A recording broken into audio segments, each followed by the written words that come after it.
Hey, Savvies, welcome back to the podcast. I cannot believe that it's our final episode of 2022 and that this podcast will be 5 years old in January. Well, it hasn't been named Savvy Podcasting for Entrepreneurs since it started, but I use the same feed as I had created back in 2018, and I just changed the name. So technically it is 5 years old, which is absolutely mind-blowing. Starting a podcast has been one of the very best decisions I've ever made in my business. And I'm so glad that I stepped out of my comfort zone and went for it because I'm an introvert. So stuff like this doesn't always come easily to me. But honestly, it's made me come out of my shell so much. Since we are wrapping up for 2022, it is time for my annual listener survey. So if you want to participate and be entered to win a $25 gift card to Amazon, go to savvypodcastingforentrepreneurs.com/survey to take that survey today. The survey will be closing mid-January, so make sure to fill it out ASAP so that you're entered to win the gift card. I hope everyone has a wonderful end of the year and a great start to 2023. We'll be back in your earbuds on January 12th. So in today's episode, I wanted to share with you the top 5 episodes of 2022. So I'll be sharing a quick snippet from each episode. And then if you're interested in listening to the full episode, you can find the link to the episode in the show notes. And it looks like we've got 3 guest episodes in the mix and 2 solos. So it looks like I really need to focus on more guest episodes in next year, which I'm already planning on. I've already sent some invites to people to be on the show. So that is good to know that you guys enjoy these guest episodes. So let's dive into the episodes. So the top downloaded episode of 2022 was 5 things you should know before starting a podcast. So obviously this is more for our beginners. And yeah, if you are thinking about starting a podcast in 2023, then this episode is going to be really beneficial for you. And let's dive into that quick snippet. Number 1, you don't need a huge social media following to get started. I know a lot of people think that's like a crucial element that they need. And I've seen so many people who said that they were waiting to start their podcast until they had a bigger audience. And although I understand their thought process behind that, I really don't think it's necessary. Someone needs to hear what you have to say today. So don't let not having a huge audience be what stops you, because personally, I think that's selfish. I think what you have to say is what someone else needs to hear. It doesn't matter if you're impacting one person, 20 people, or 200 people or more.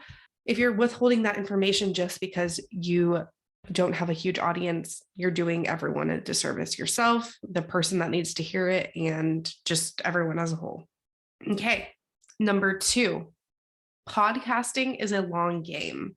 So unless you're a celebrity, you're probably not going to have thousands of downloads overnight. So it's important to be realistic with your expectations going in. Podcasting usually takes about a year to start seeing consistent growth. So be patient and keep putting out engaging content for your audience, because eventually it'll pay off, but it's not going to be an overnight thing. And I think everyone should know that before going in, so they don't have misaligned expectations and they feel disappointed. So just know podcasting is a long game. Not to say you can't grow in your first couple months and you won't see somewhat of growth, but it really starts getting consistent after the year mark. And from my experience, and I've been doing this for 3 years for both myself and clients, actually 4 years for my podcast. Okay, I hope you enjoyed that quick little snippet of this episode. If you want to hear the full episode, you can go to the show notes and click the link to listen to the episode. And let's get into the next one. So our next one was how to use Pinterest to grow your podcast downloads with a guest. And her name is Sarah Motes. And we talked all about Pinterest and using it strategically to grow your podcast. And it was a really, really good episode. So I hope you guys enjoy it. Let's dive into the quick snippet. Let's define what Pinterest actually is. I think there's a lot of misconceptions and confusion around what Pinterest is. So it is not strictly social media, as a lot of people think. A lot of people take their Instagram or Facebook strategy and just slap it onto Pinterest and see if it works, and then it doesn't. So Pinterest is 2 things. Number 1, it's a visual search engine. It has a search bar, functions a lot like Google.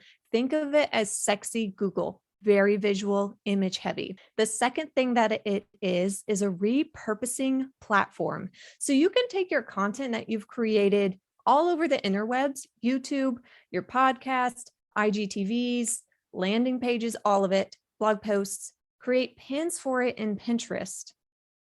And that is how you can repurpose your content for Pinterest. So you're not actually creating brand new content for Pinterest. You're just taking everything else from there and putting it onto Pinterest. So why should podcasters take the time to use Pinterest? 2 reasons. Number 1, Pinterest will help you reach more people and grow your audience faster than pretty much any platform, I would say, with the exception of YouTube. YouTube seems to also do so well. Okay, I hope you got a little bit of value out of that small chunk of the episode. But if you want to learn more about how to use Pinterest to grow your downloads, click the link in the show notes and go listen to the full episode. And I hope you enjoy. Next up is another guest episode, and this one's with Kim Tradewell, and we were talking about how to use private podcasts. Private podcasts have been such a big thing in 2022, and I only see them continuing to grow in 2023 and beyond. And this episode was really, really interesting to me. I had been using private podcasting in my courses already at this point, I believe, but I hadn't dabbled in it when it came to using it as a lead magnet. But since this episode has been recorded, I've done that and it worked tremendously. I ended up getting 3 students from my private podcast into my agency accelerator course for my other side of my business for podcast managers. And yeah, so I know it really works because I've got really great results from it. So let's listen to a quick little snippet about how to utilize private podcast. So I want to know, what is really the key differences between public and private podcasts?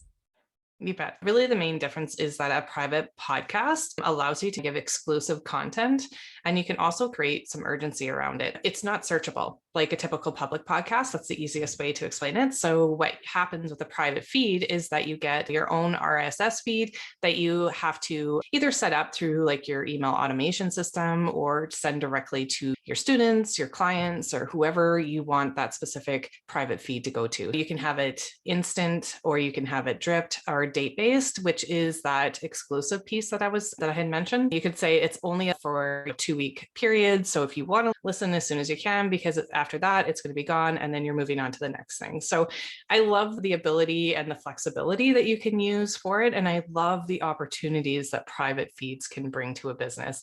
Okay, I hope you enjoyed that quick snippet. If you want to learn more about utilizing private podcast, you can click the link in the show notes to give it a listen. Our next one is another guest episode, and this is with Christina Lankowski, and we're talking about what to do after your podcast pitch has been accepted. I did kind of a 101 episode of this previously on the podcast, so Christina kind of followed up with a 102 type episode. And it was such a fun conversation. I had Christina in my summit, also on my podcast, and she just provides so much amazing information. So if you want to learn what to do after your podcast pitch has been accepted, listen to this quick snippet. First, let's just really start with, okay, we sent our podcast pitch. Someone sent back and they said, yay, we'd love to have you on the show. Here's the link to book. And then you book, right? So What are those steps that we should take after we get that pitch acceptance and then we've actually got on that person's calendar to be on the show? First of all, give yourself a high five because you did it. You sent the pitch, you got it out there, you got accepted, and that is freaking awesome and exciting. So beyond that, once you're ready to do the podcast interview, let's say it's a couple weeks or a couple months down the road, what I like to do is I would go in and follow the host on whatever platform you like to interact on. So if that's Instagram, if that's Facebook, whatever, go in there, follow them, because you can start to have that interaction with them, like through your stories and things like it doesn't have to be something you've already gotten the pitch. You're not trying to pitch them anymore. You're just trying to start building that connection with them. So that's a really great way for you to start that. The other thing that I really like to do before I'm on a podcast interview, which I do before every interview that I'm on, which is a little meta because here I am on a podcast interview talking about podcast interviews, but I always listen to an episode of the show the day of or the day before. So even if I've listened to the show to pitch it and stuff like that, I will listen again right before I'm going to be a guest. And that really helps me get my head around what that host might be asking me about, the general vibe of the show. It just kind of helps me get in that mindset. It also gets me really excited. Like, I'm like, okay, I'm going to hop on with Jenny and we're going to talk and it's going to be great. And we're talking to podcasters. Like, this is going to be so fun. And I will look at, okay, does she seem to ask people a similar question at the beginning, a similar question at the end, stuff like that, so that I can start to get mentally ready for that. Okay, that's all for the quick little snippet on podcast pitching and what to do once it's been accepted. I hope you enjoyed the snippet. If you want to listen to the full episode, go to the show notes and do that. And then lastly, we have a solo episode, and this is also about launching. So it seems like you guys really love the guest episodes and learning about how to launch a podcast. And this episode is how to get out of your own way and stop self-sabotaging your podcast launch, which I think is really important. Mindset plays a huge factor into our podcast launch. So if you want to learn how to stop sabotaging, tune in for this quick little snippet. When you launch a podcast, you will have to overcome a lot of obstacles when it comes to your mindset. I'm sure thoughts like, is my message really valuable enough to start a podcast? I hate my voice. What if no one ever listens? And so many more different negative thoughts have popped into your head throughout this whole process of starting your podcast. And I'm here to tell you that's totally and completely normal, even though it sucks. We all have some or all of these thoughts in our head at some point during the launch process, because your mind is trying to protect you from doing something that may be uncomfortable for you. But please don't let these intrusive thoughts stop you from getting your message out there and in front of people who need to hear it from you.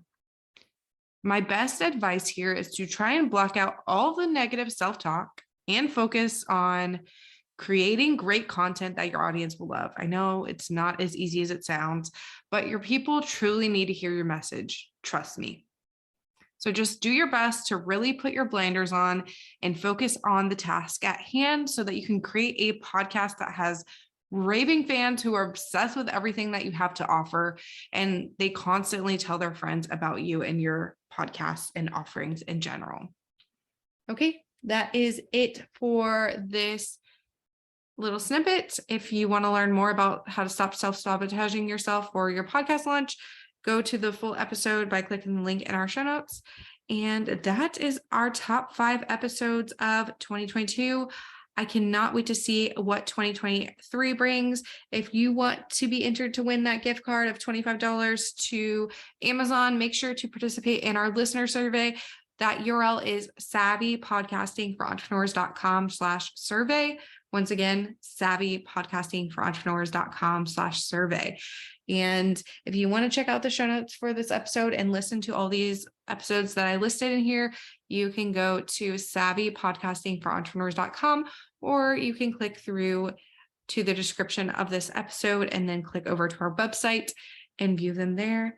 But yeah, I hope everyone has a wonderful holiday season, and I will see you in January.